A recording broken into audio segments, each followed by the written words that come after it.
A lot of us have been taught that if we just try harder and have more discipline in reaching our goals, we would achieve things faster, especially when it comes to our relationship with our body, our relationship with food. But what if discipline isn't the problem? Something that I haven't really shared openly before, but I think it's time, is my journey with my relationship with my body and food, which began back in my teens where I struggled with both restrictive eating, excessive eating, and excessive exercising, thinking that if I just had a little more control and a little more discipline, I would have the body I love and I would love myself, and that would just expand to everything else in my life. But I've come to realize that the journey with food and our relationship with food is not all about the food. It goes so much deeper than that. And that's why I'm so excited today to bring on a guest onto the podcast. I'd like to invite on Paige, who mentors women who struggle with eating disorders and body image. And she guides people in developing more self-love for the body and going deeper into the journey. So today we're going to have a really honest conversation on what it means to heal from the inside out. So I'd like to welcome Paige. Paige, thanks for joining us today. And can you tell us a little bit about what got you started on this journey? What inspired you to go in this direction of helping women in this area? Hello, everyone, and hi, Esty. I'm so happy to be here. So, I think the best way to describe how I got to the work that I do today is to tell a little bit about my personal history. That really is what brought the passion that I have to the work that I do and is the basis for everything that I do in my work. One other thing I would really like to highlight is the fact that I am not a clinical provider, so I don't provide medical advice, nutritional advice. I don't operate under a clinical license. Everything that I do is based on personal lived experience and coaching and mentorship. So, I had a very severe eating disorder for the majority of my life. It started in my teen years and lasted until my mid 30s, and it negatively impacted every single aspect of my life. And like you mentioned, so many people kind of think about food and their relationship with their food and their body as maybe being one thing, but it really impacts everything. And for me, it overtook my life. And it wasn't until I was able to become free from it that I felt that I could really live fully. And through that journey, I had lots of treatment. And a lot of it was great treatment. I worked with many clinicians. I did group therapy. I went to a residential treatment program, basically, did all the things. But what was really missing was working with someone who was really open about the fact that they had also been through an eating disorder. Many clinicians, maybe they do have that experience, but they're not quite as open about it with patients because they're operating under some clinical guidelines. So I either had like a clinician providing treatment for me, or I was in a group setting with other women who were currently struggling with their relationship with food. And the missing piece was someone who knew what I was going through, although everyone's lived experience is slightly different, but someone who could really relate, but was on the other side of it. And I feel like that missing piece is really important and transformational in the journey of healing one's relationship with self. So that's what I provide with the women I work with, something that's different than clinical treatment and different than being in a group with someone who's actively in it. Thank you for sharing that. I relate so much. Not in exactly the same way because everyone's journey is different, but it's not an easy journey to go through, and it affects everything in life, and it affects our self-confidence and just how we show up. I think it's so beautiful that you were able to go on that journey and find the tools that you can now help others in that work and bring your unique approach to what you're offering to women. So that's really beautiful. Thank you. I want to highlight something that you said before too, which was that you felt as I understand the way that you describe it, that earlier in your life, the way that you would find, like maybe finally feel good about yourself is to achieve an ideal that you had created in your mind of the perfect body or the perfect relationship with food. And you focused a lot on discipline and perfection. And if only I get this right, then finally I'm going to feel good, right? And Mm-hmm. I really felt that too. And I will be honest that that never happened. No matter what my body looked like, no matter how I was eating or not eating, or how much or how little, or how perfect or not, the deep seated issue is that I didn't love myself. So at my lowest weight, at my highest weight, everywhere in between, I was never satisfied. And trying to achieve this idea of perfection is such an illusion, and it does not lead to feeling better about yourself. In my experience, it really led to me feeling worse about myself. 100%. Because even when I found for myself, when I finally had the body that I wanted, right? Then like I was still always focused on like the counting the calories, measuring, getting on the scale, the exercise. Like it's always like something in the forefront of the mind until you really go deeper and really do that work to get to the root of the problem, not just put the band-aid on. So many times in whatever work someone's doing, very often the approach is to give a quick fix or a band-aid or a fad of some sort to help you reach your goal. But really the goal that you think is your goal is not. Ultimately, we all want to just be happy and healthy and feel good about ourselves so that we can just live life as fully as possible. And so getting to the root of the problem and also admitting and acknowledging that what the problem is, which can often be really difficult, right? You got to be really vulnerable to admit that we don't love ourselves or that we lack confidence, or all these things are very vulnerable areas that people don't want to fully face often. And so being able to go deep and allow yourself to just get down and dirty and all of that and really heal through it is, I think, the key for anything in any area of life, not just with eating and food, but especially in this area too. I like what you said about getting down and dirty. Like the work, I'm going to be real, it sucks. It's so hard. Like I feel like I broke down so many times because it was easier for me to just say, oh, once I stop under eating or once I stop binging and purging, I'm going to feel better. And yes, you do have to make behavior change in order to heal from an eating disorder. You do have to change the way that you're eating and relating to food. But much more than that, it wasn't just stopping behavior. It was going to this deep, deep place of realizing, wow, not only do I not love myself, I hate myself. And that was really a terrible thing to like feel and reconcile. And it took a long time to come to a place where I don't feel that way. And something I think is really important, that if someone realizes that they're really struggling in their relationship with themselves, they automatically do one of two things. They want to jump to loving themselves, and or they blame themselves for how they're feeling. So I think a really important part of the journey of coming to a place of self-love is finding this middle ground around self-compassion and self-respect.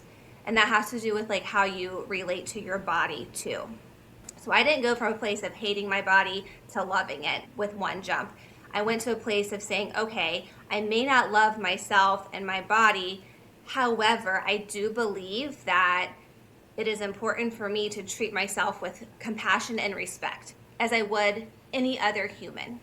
I would treat them with compassion and respect. And so I did that for myself. And I sat in that middle ground for quite a while before I was able to come to a place where I am now, where I can honestly say that I really love myself and I love my body. And that's not to say that me or my body are perfect by any stretch of the imagination. It's just that my relationship with it is one of love.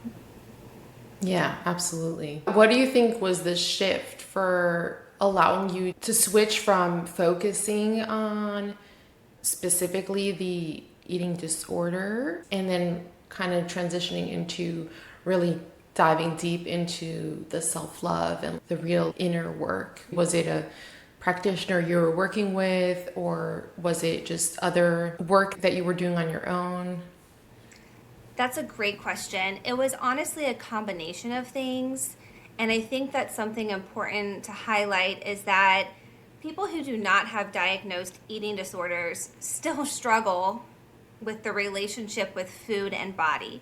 So if someone is struggling with their behaviors with food and or has a diagnosed eating disorder, the approaches are slightly different. If someone is chronically undernourished because of their eating disorder behaviors, it is very important to be treating that simultaneously with doing the deeper work, because your brain is starved and your body is depleted.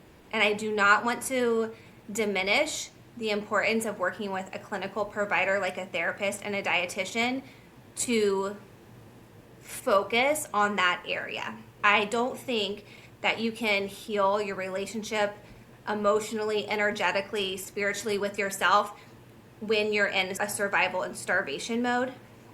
If that is at least relatively under control, which is what happened to me, I got to a point where I very much lessened the behaviors that I was engaging with that was causing me to be essentially medically unstable. So I was medically stable. And then I started doing this deeper work that I'm talking about. And what I did is I worked with a coach. So I worked with someone who is similar to what I do now. She did not specifically work with eating disorders, but she worked with the whole person and the whole self. And I started doing things differently. I started connecting to movement as a way to feel good in my body versus a way to punish myself or reach a certain goal as far as fitness. Got more interested in energy work. And I also did a lot of inner child healing. I had a tendency to blame things, people, institutions, experiences from my past, being like, oh, because I was raised this way and taught this thing, this is why this happened, or it's my fault that this happened. I was super focused on why did I develop this eating disorder in the first place, and that hyper focus on that wasn't actually helpful. I kind of just shifted my focus inward into how can I have a better relationship with myself in general.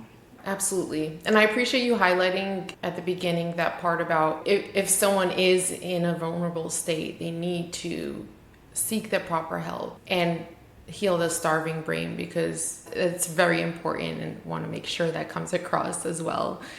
That's really beautiful that you were able to transition into that space of going and doing that deeper work. And the inner child healing honestly has been so transformational for me.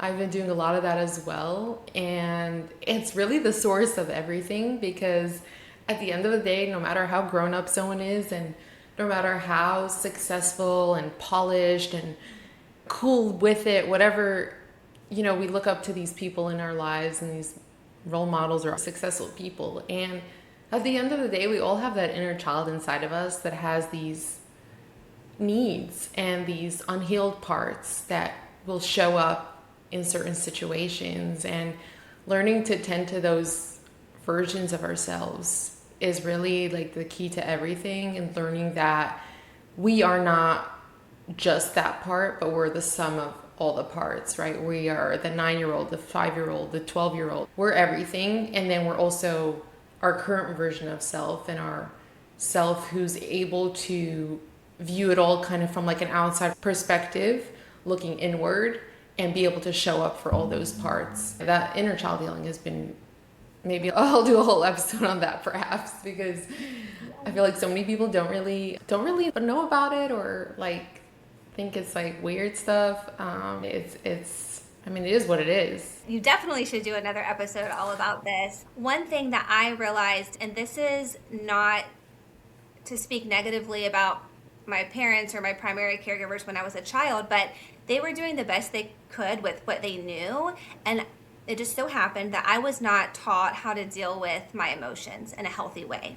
So I internalized this belief that the only emotions that were okay for me to express were maybe happiness, joy, occasionally sadness, but definitely not things like anger, jealousy, rage. And I was a very emotional child. I'm an emotional person. I feel deeply and I like to express myself, but that was kind of squashed. What ended up happening with me is I didn't have an outlet for the emotions that feel more heavy. And that ended up being twisted back on myself and turned into this kind of self hatred. And then my behaviors were self harm, essentially. I think often eating disorder behaviors are basically self harm.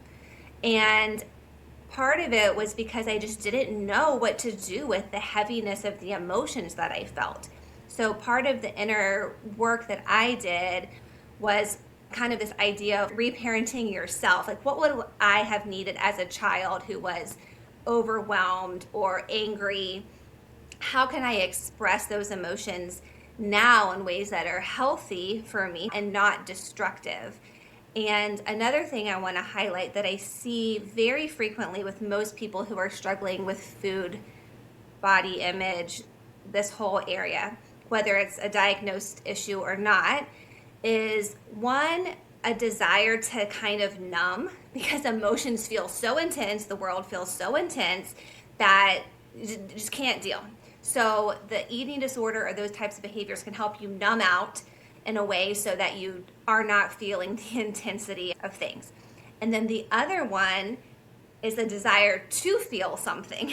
Like I'm so numbed out or I'm so shut down because I'm burnt out, overwhelmed, etc., that I need to feel something, and these behaviors fuel something in me that helps me get energy out, essentially. And also those can coexist. I struggled with both. I would vacillate between I don't want to feel anything because it's too much, and then I need to feel something. And it's similar to other types of behaviors that people have, like maybe addiction or thrill seeking and things like that. It kind of a purpose. I think eating disorders, and this is going to sound weird, this is like my hot take, is that people develop them because they serve a purpose.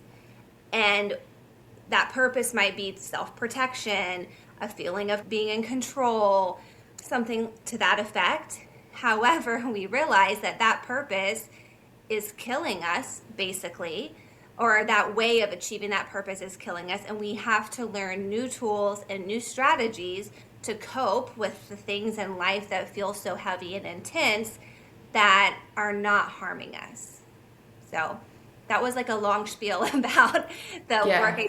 that we have to do as far as like emotional alchemy and reteaching ourselves or teaching ourselves maybe for the first time how to be a human. I agree. I mean, I feel like any behaviors that we develop and any patterns we develop are there for our protection. They come about because they're trying to help us in some way. And that's also into like, going into parts work and the whole internal family systems, which I can do a whole episode on that too. Like, even depression, which I've spoken about in past episodes, it shows up to protect us. And it might sound crazy how, but when we dive deeper, we learn to send love to these parts that are trying to help us. And the eating disorder is, it's a way that the body, the mind is trying to take care of that wounded part inside of us and protect us in whatever way it knows how. So I like that hot take. It's important to realize that and not hate on that part of like, oh, this ruined my life and gave me such a struggle that I wish I didn't have. No, it was there for your good. I do think it's important to acknowledge that everything we go through brings us to where we are, and at the same time be very serious and say that an eating disorder can kill you if you do something about it. So it's not to say be light about it and say it's protecting you, it's okay. It's like Yeah. this combination of acknowledging, okay, this came about for some reason, Yeah. and what was that reason? I didn't feel safe, maybe, for Mm-hmm. example. Okay, how can I create safety within myself now that I'm an adult? And I also think it's important to mention the work I do is with adults, Children need a Hmm. different type of help, right? Absolutely. But Yeah. like as an adult, it's not my fault that I had an eating disorder, but I do think it is my responsibility to do something about it now. And that doesn't mean I have to do it alone. In fact, I highly, highly recommend that you do not do it alone and that you get help for yourself. But it felt more empowering for me to realize that I am the author of my reality and I have the ability to change my present and my future, as opposed to feeling more like a victim. Like, oh my gosh, I have this mental health disease. I need someone else to fix me. I kind of was in that mindset for a while when I went to treatment. I was like, oh, these people are going to fix me. But real healing came about when I took responsibility for doing it myself, which is hard. I didn't want to do that, but I had to do that. That's honestly knowing that and truly feeling that we're the author of our lives changes everything when you like, kind of like take the reins into your own hands, seeking help when needed, but also knowing that ultimately you're the one who gets to decide how this turns out because no one can force you to do anything or fix you or heal you. If someone is feeling really stuck in their food journey and their body image, what is one message that you would share with them right now? Maybe they've done some work already around this. They're not in a dangerous state, but they're feeling really stuck and struggling with this. There's two things that I would want to say. And the first is to reach out for support from someone that you trust. That was the first thing that I did. And it was terrifying because I did not want to admit that I was struggling, even though I'll be real, people around me knew, could tell, but I hadn't said it out loud. And there's something really powerful about actually using your voice. I remember I called my mom and I was crying and I was like, I think I have an eating disorder, which wasn't accurate. I knew I did, but that's just how it came out of my mouth. But that sounds simple, but it was not simple. For me, my eating disorder was shrouded in secrecy. I did not want anyone to know. I would go do every single thing I possibly could to hide it from others. So, saying it out loud to a trusted person is the first thing. And that can be someone in your personal life, and you can say, I'm really struggling and I need you to help me help myself or help me find resources or something like that if you feel just too overwhelmed. Or you can reach out to a professional. There's tons of people who provide treatment, either clinical professionals or someone like myself who has created a body of work around this. So, reaching out for help is the first thing. The second thing is, I have worked with so many women, and this is how I was. I had done so much work that has to do with thinking and understanding. I knew a lot about eating disorders. I'd been in treatment for like 20 years. I had talked and talked and talked and talked about it and thought about it. But that's different than starting to embody change. And I think this is true about so many things, about relationship to self. You mentioned depression earlier.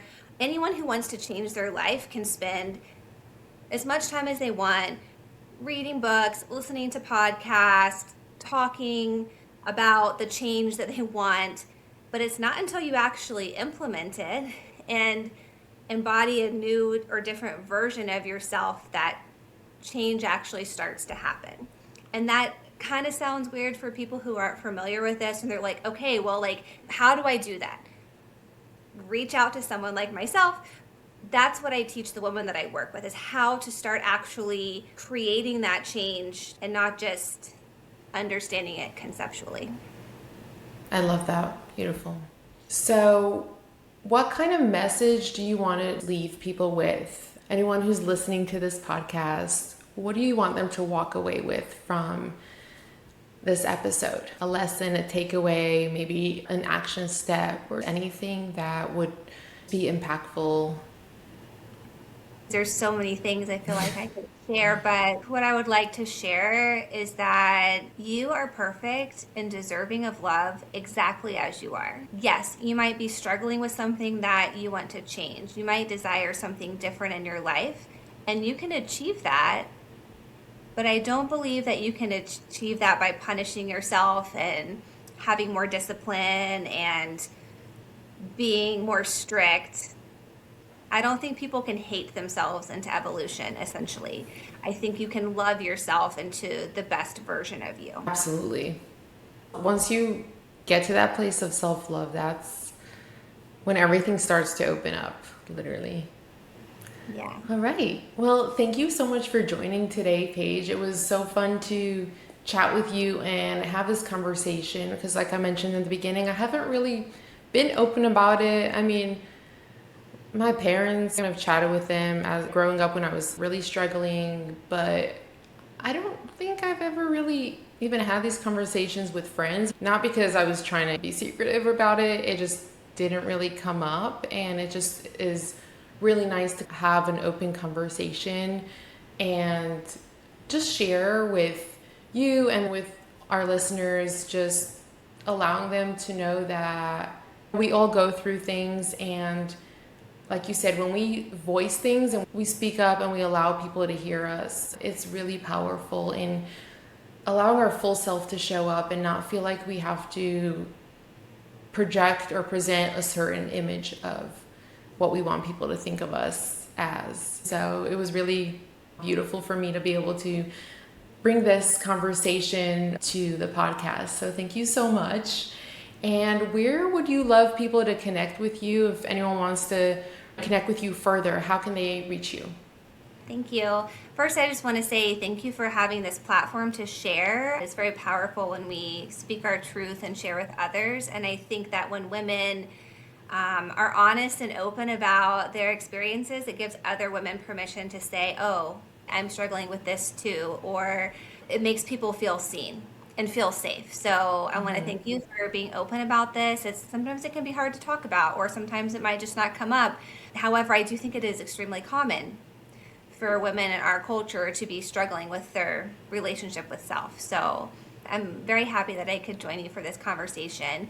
And if anyone who is listening would like to learn more about me or my work or connect with me, the best way to do that is on Instagram. My handle is at Your Healing Journey with Paige.